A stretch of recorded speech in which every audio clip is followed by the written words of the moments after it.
What is up, you guys? My name is Lucifer. Welcome back to Changling Tale. We're moving right along with the story. Moving right along with Grace's beautiful story. And we are finally back. I apologize for keeping you guys in the loop for so long on this, but we have been going through some bullshit that I'm not going to go into.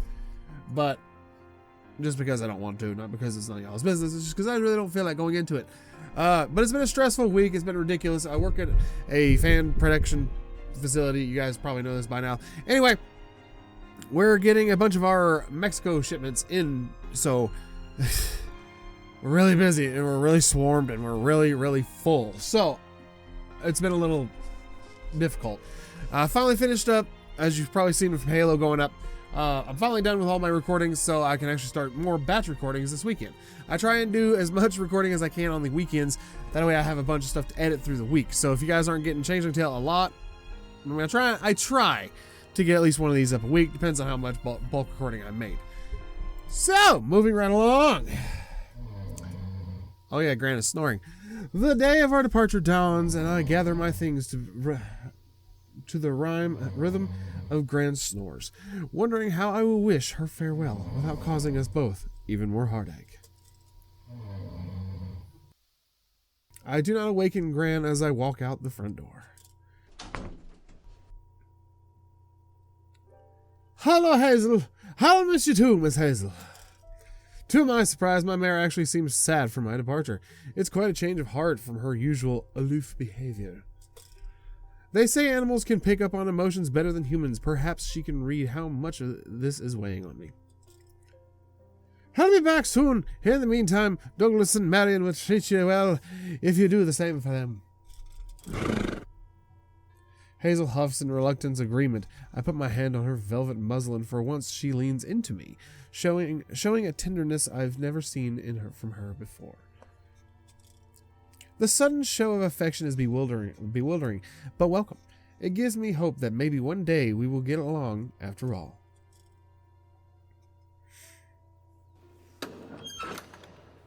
With one last pet and a carrot as a peace offering, I lock the paddock door. Hazel whinnies as I go, and it's all I can do to stop myself from turning around and go back to the safety of home. But I continue, and eventually a weight lifts off my shoulders. The knot in my stomach has shrunk to a more manageable lump, and that I can handle. I walk to the lock with a full heart, a soul alive with the brightness of welcoming a new journey.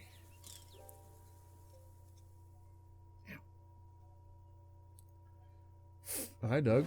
Hey, Marion. Bulgar. At the shore, I'm surprised to find a farewell party waiting for me.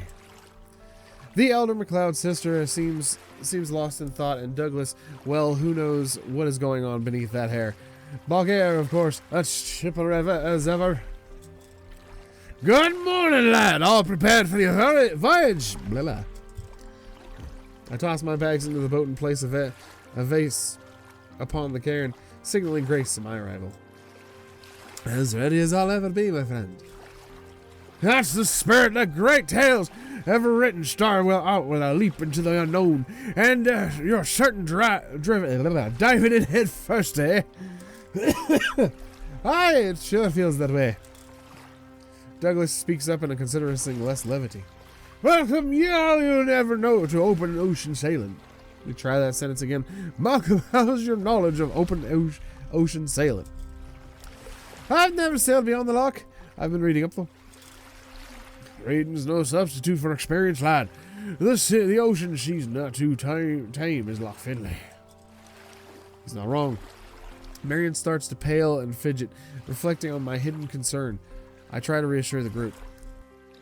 It's a good thing I'll have one of the ocean's kin as a guide. The sailor's shoulders sag. And I know you're smitten with the creature of yours. She's my sister, Douglas. Very well, that charming young fish lady, then. I do not judge.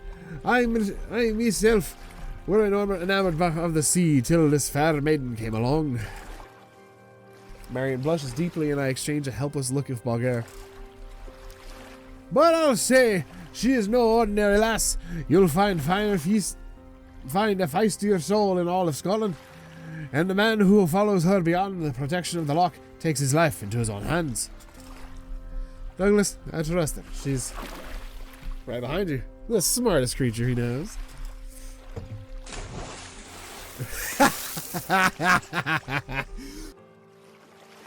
It's starting too early. Water, save me. Oh my god. This game is gonna be the freaking death of me. Grace whacks her tail into the water, dousing Douglas. He whips his head around and scowls. This could mean trouble. A hellion she be, the largest nymphy goblin I've ever seen. Nymphy goblin, huh? Maybe that's exactly what I am. All right, lads and lassies, let's calm down. There's work to be done.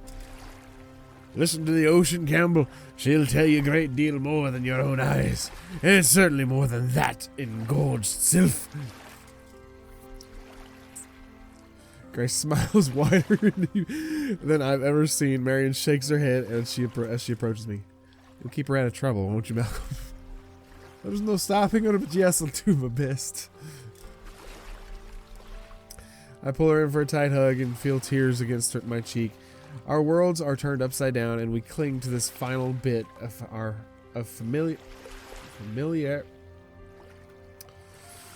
familiarity. There it is. One last time. I knew I'd get it.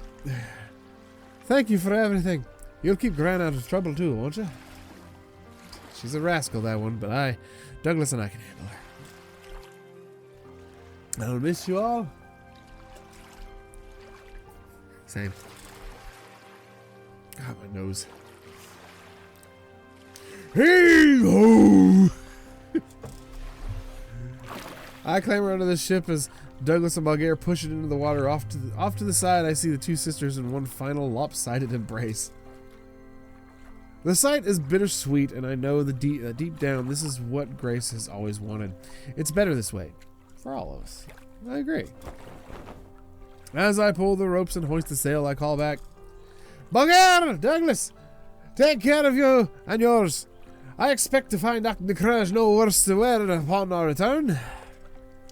It won't be the same without you around, but we'll make do. Come back to us soon. Don't worry about us. You worry about yourself, lad. Remember, trust your instincts. Just now realize that Bulgaria and Douglas's voices are fairly similar because they're both gruff Scottishmen. The two wave me off with Douglas still frowning and shaking his head. Even his frustration can't bring me down. Not today, on the eve of this much needed holiday. No! I nearly dropped the rope as Grace pops up, brandishing an old bottle that looks like it came straight from the seafloor. I almost forgot. Oh! God, what was that for? Good luck. It's the maiden voyage of the Kelpie. After all, ready to set sail, Captain Campbell?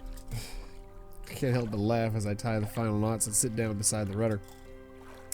Full speed ahead! Oh God, watch what you say, big guy. The ship jerks forward as Grace carries the ship faster than any wind could. Grace, hold on! I gotta furl the sails first. If you're gonna haul ass. Oh, c'est magnifique! As we approach the mouth of the loch, I look back upon the green rolling hills, my home. Or is it? It's not going anywhere, but I am. It's happening. I turn back to my girlfriend's full body drifting beside me. Through the waves, she is my home. Wherever she goes, I'll have everything I need. Aw, that's sweet. Wind touches my face benevolently, caressing me in a way I welcome and crave. Free at last!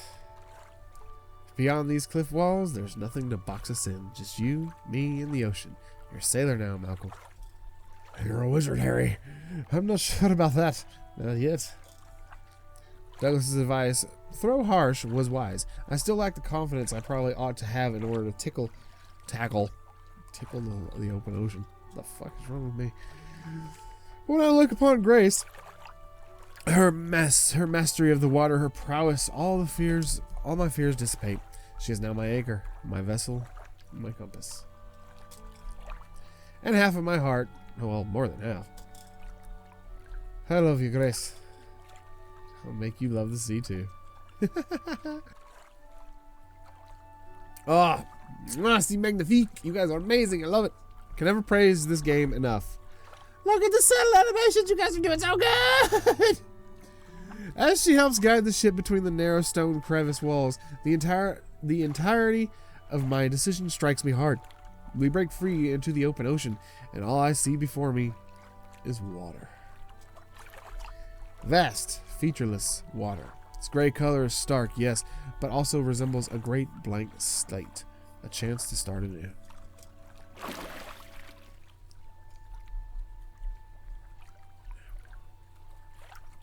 It's really something, isn't it? Endless possibilities.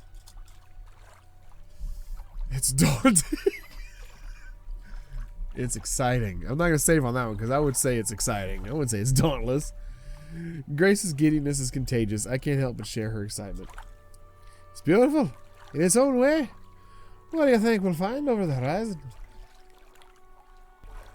More water, of course. Happiness, perhaps? Look at me, Malcolm. I'm already happy. She splashes around with delight. And I'll make sure you are too. Whatever we need, the sea will provide. I'll see to it. The provisions don't concern me as much as the accommodations. Spending week after week upon this tiny raft will be difficult, but it's still a step from a rat-infested trench dugout. Yeah, true that. Can you take me beneath the waves from time to time? The view up here is bound to get a wee bit dull after a while. Yes, certainly. Below water and above, we'll stick together. Just be prepared to get wet. Oh, baby, for you, I will get wet.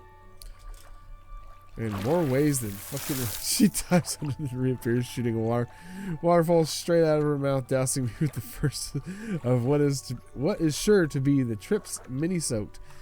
If she is to be my fate, so be it. This feisty soul, whom I've never seen happier, my companion on this journey, perhaps my companion for life. Someone who understands me, with whom I can share my troubles, my dreams, unfettered, far away from the real world. Whatever uncertainty we'd felt in our relationship, I believe we can leave behind in our wake, at least for now. And I begin to think we really are headed towards paradise. All right, Chief Splashy Officer McCloud, anchors away!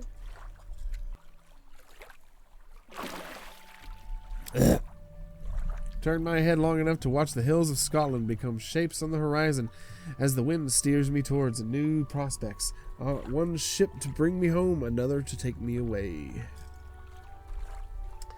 The pain I've carried so long, I let it go, if only to delight in the experience with Grace, to show her and myself that this vacation is just that, a vacation from pain, physical or otherwise. Here goes nothing. Whoosh. No, whoosh. What the fub? Oh, cool, we're moving! No charts, no navigational aid. With just the waterlogged brochure and Grace's instincts to guide us, we begin our journey. Jesus, mother of mayhem. At first, we don't stray far from shore. The sight of land on the horizon is reassuring as I practice and refine my sailing skills. Does that say Liverpool? Manchester? Birmingham? See Dublin! Grace steers me clear of shallow rocks, and I steer her clear of other vessels and prying eyes. I try to steer around most ports as well, for Grace's sake. One exception is a brief visit to the seaside resort of London. I don't know how to pronounce that, and I apologize if I butcher it. Where I procure the essential item, finally, some proper swimwear. As my confidence grows, so too does my distance we travel from the mainland. We pass the Isles of Scilly? You're silly. Britain's most southern point, and I know we are well and truly on our way. Oh my god, is this star really under the text box? Where is it? Huh. It was showing us go all over the damn place, and I was just going. Oh, there we are. Oh my god, that is so far. From here, we sail across foreign waters. I only make landfall to top off my fresh water supply when captured rainfall doesn't suffice. Following in Grace's wake, the sea is my home now, and this boat, the cubbyhole to which I am confined. Despite its size, I find the ship has all I need: a strong hull, a comfortable cabin, a reliable rudder. The Kelpie sails straight and true, and I take pride in our restoration. What work is put in, the Kelpie reciprocates, and so I continue to work hard, controlling the sails and swabbing the deck. Even with just one passenger, I insist the ship stay clean and tidy. As much attention as the Kelpie demands, I can see why sailors grow attached to their vessels. Fortunately, it is not my only companion on this journey. Moments hit where I remember Moby Dick and the passage of the boy lost to the madness of the vast open sea. But Grace moves alongside like a shadow, my shadow, always there to provide food and comfort. At times she brings me along beneath the waves to explore, to play. These glimpses into her world are short, but a welcome break from life on the surface. As the number of days grow, we settle into a routine that works for both of us. Our conversations now are not tales of others, but our own hopes and dreams. Wait, are we getting closer to America? It really does feel like a fresh start. Yes, it's still more work than play, but with each passing day, we both become enthralled with the idea of what's to come, what paradise awaits. The weather becomes milder, and the water turns from murky gray to turquoise blue. Colorful birds that I can't identify fly overhead. Their appearance fills Grace and me with excitement. Where there are birds, there's land nearby. It's been weeks since we last saw terra firma, and we must be nearing our destination. Grace swims ahead, eager to find the tropical Shangri-La. Good luck with that. While I'm scanning the line where the sky meets the sea, I swear I recognize land, perhaps even tall trees. But as the heat of day builds, the horizon becomes obscured, the dark clouds, the ocean begins to swell. The clouds are getting nearer. Uh-oh, storm time! Where'd we go? Keeping my composure, I try to steer right of the ominous weather, but the wind has died down in the eerie calm, leaving me floating helplessly at the mercy of the sea. From the clouds' directions, I see Grace form skimming across the waves. She is waving a frantic warning, and I know better than to dally any longer. I spur myself into action, clearing the deck, securing the cabin, and reefing the sails, making them as small as possible. A storm is coming.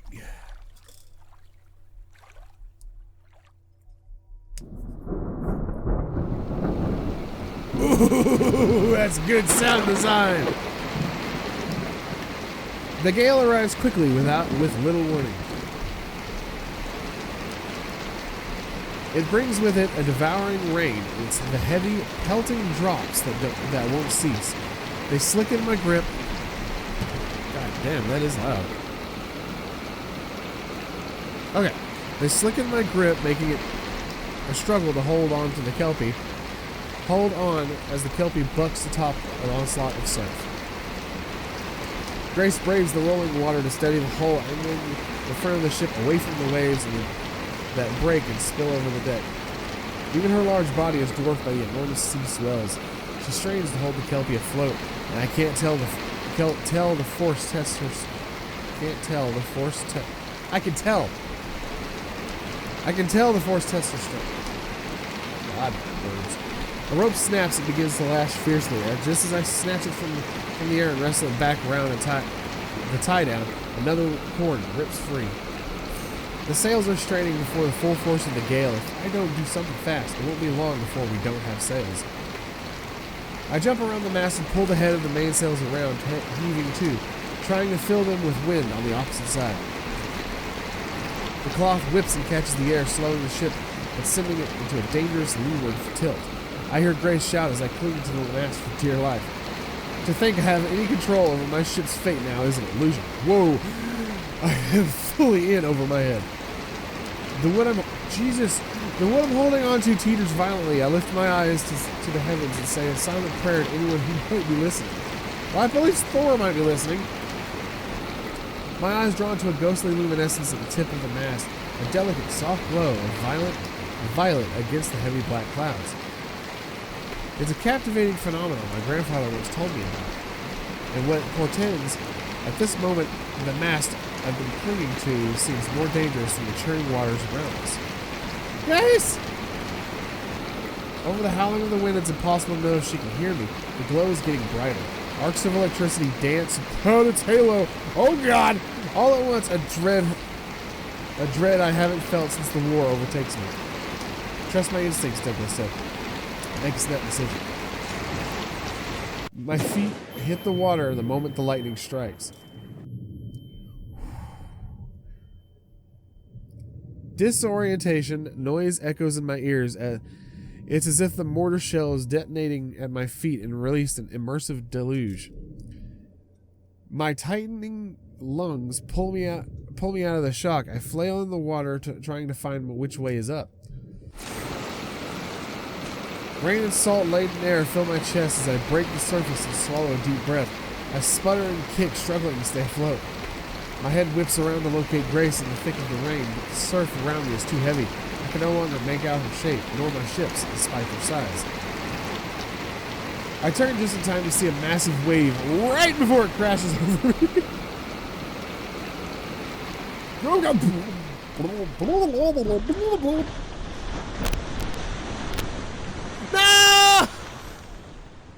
I had a whole bit! Son of a bitch, to be continued. But I didn't get to see more fun stuff.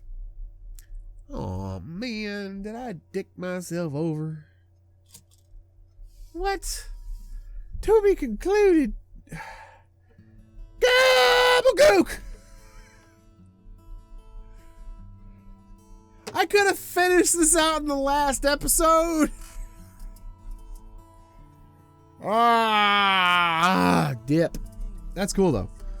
This game is amazing. I need to get back onto the Discord and find out how much longer we gotta wait for the next part, because this is amazing.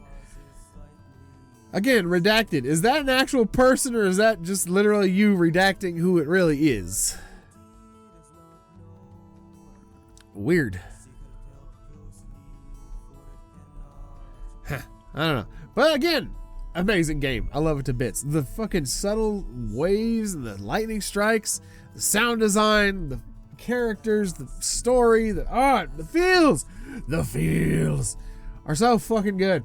It's an amazing game. I love this game to bits. And I can't wait for the next part. You guys are killing me with this stuff. I mean, seriously, this game is amazing. But unfortunately, this is a shorter episode than most, but that is going to do it for the end of Changling Tale until the next part comes out. I will be trying to keep a close eye on the Discord. Hopefully I don't get too distracted with other random crap that happens in life. That does happen from time to time, but you know, that's life. Work, kids, trying to clean up the house and stuff like that, make it look better, trying to get a garbage pickup, because we got a bunch of trash we got to get rid of. Like I say, it's all just a bunch of bullshit. I'm not going to worry about bothering you guys with it. But that is going to do it for this episode of Changling Tale, and for Changling Tale for the moment. As soon as, you know, guys, keep me informed if I miss it. And hopefully I'll be able to get back into this game sooner rather than later. So thank you guys so much for watching. Also, reaction time is coming right around the corner, so feel free to give me any kind of recommendations, stuff you guys want to see me react to. I'm going to see if my brother is up and if he's gaming, because I want to start getting ready for the new drop for the new expansion for Destiny 2. So you guys will be seeing us play some Destiny 2 sometime in the future. We'll be doing some more collabs with my brother. You guys can go check his TikTok out. I don't know if he's still really active on it, but if I remember, I'll put it in the description down below. You guys can go check out my brother. But that is going to do it for this episode of Changing Tale. Thank you guys so much for watching. And as always, see you in the next one. Hey, and peace. What's up?